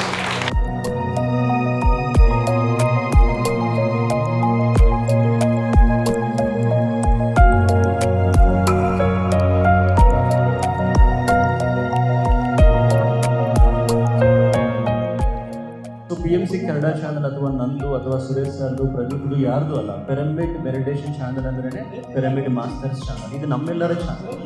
So ಹಂಗಾಗಿ ನನ್ನ ಒಂದೇ ಒಂದು ರಿಕ್ವೆಸ್ಟ್, ಎವ್ರಿಬಡಿ, ಪ್ರತಿ ಒಬ್ಬರು ನೀವು ಬಿಡುವು ಮಾಡಿಕೊಂಡು ನೀವು PMC ಕನ್ನಡ ಚಾನಲ್ಗೆ ಬನ್ನಿ, ನಿಮ್ಮ ಅನುಭವಗಳನ್ನು ಕೊಡಿ. ನಮ್ಮ ಪತ್ರಿಕೆಯವರ ಆಶಯ ಏನು ಅಂದರೆ, ನಮ್ಗೆ ಹೇಳಿದ್ದಾರೆ ಪ್ರತಿ ಒಬ್ಬರ ಧ್ಯಾನಿಯ ಅನುಭವ PMC ಕನ್ನಡ ಚಾನಲ್ ಬರಬೇಕು ಅಂತ. ಸೊ ಅದೆಲ್ಲ ನಮ್ಮೆಲ್ಲರ ಜವಾಬ್ದಾರಿ ಇದೆ. ಸೊ ನಾವೆಲ್ಲ ಇದನ್ನು ತಗೊಂಡು ಅದನ್ನು ನಾವು ಬಳಸ್ಕೊಂಡು ಮತ್ತು ಬೇರೆಯವ್ರಿಗೆ ಹಂಚೋದು ನಮ್ಮ ಒಂದು ಆದ್ಯ ಕರ್ತವ್ಯ ಅಂತ ಹೇಳ್ಬೋದು. ಎಷ್ಟೊಂದು ಬದಲಾವಣೆಗಳು ದಿನನಿತ್ಯ ಆ ಕ್ಷಣದಿಂದ ನೀವು ಶುರು ಮಾಡಿದ್ರೆ ಆ ಕ್ಷಣವೇ ನಮಗೆ ಬದಲಾವಣೆಗಳು ಶುರು ಆಗುತ್ತೆ. ಈಗ ದೀಪ ಹಚ್ಚಿದ ತಕ್ಷಣ ಲೇಟಾಗಿ ಬರುತ್ತೆ ಬೆಳಕು, ದೀಪ ಹಚ್ಚಿದ ತಕ್ಷಣ ಎಷ್ಟು ಬೇಗ ಬರುತ್ತೆ ಬೆಳಕು.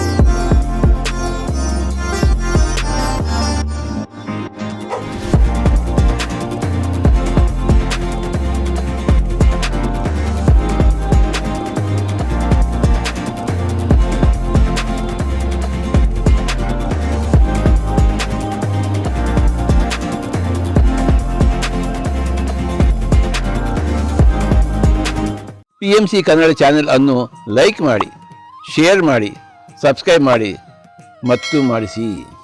ಎಲ್ಲರಿಗೂ ಧನ್ಯವಾದಗಳು.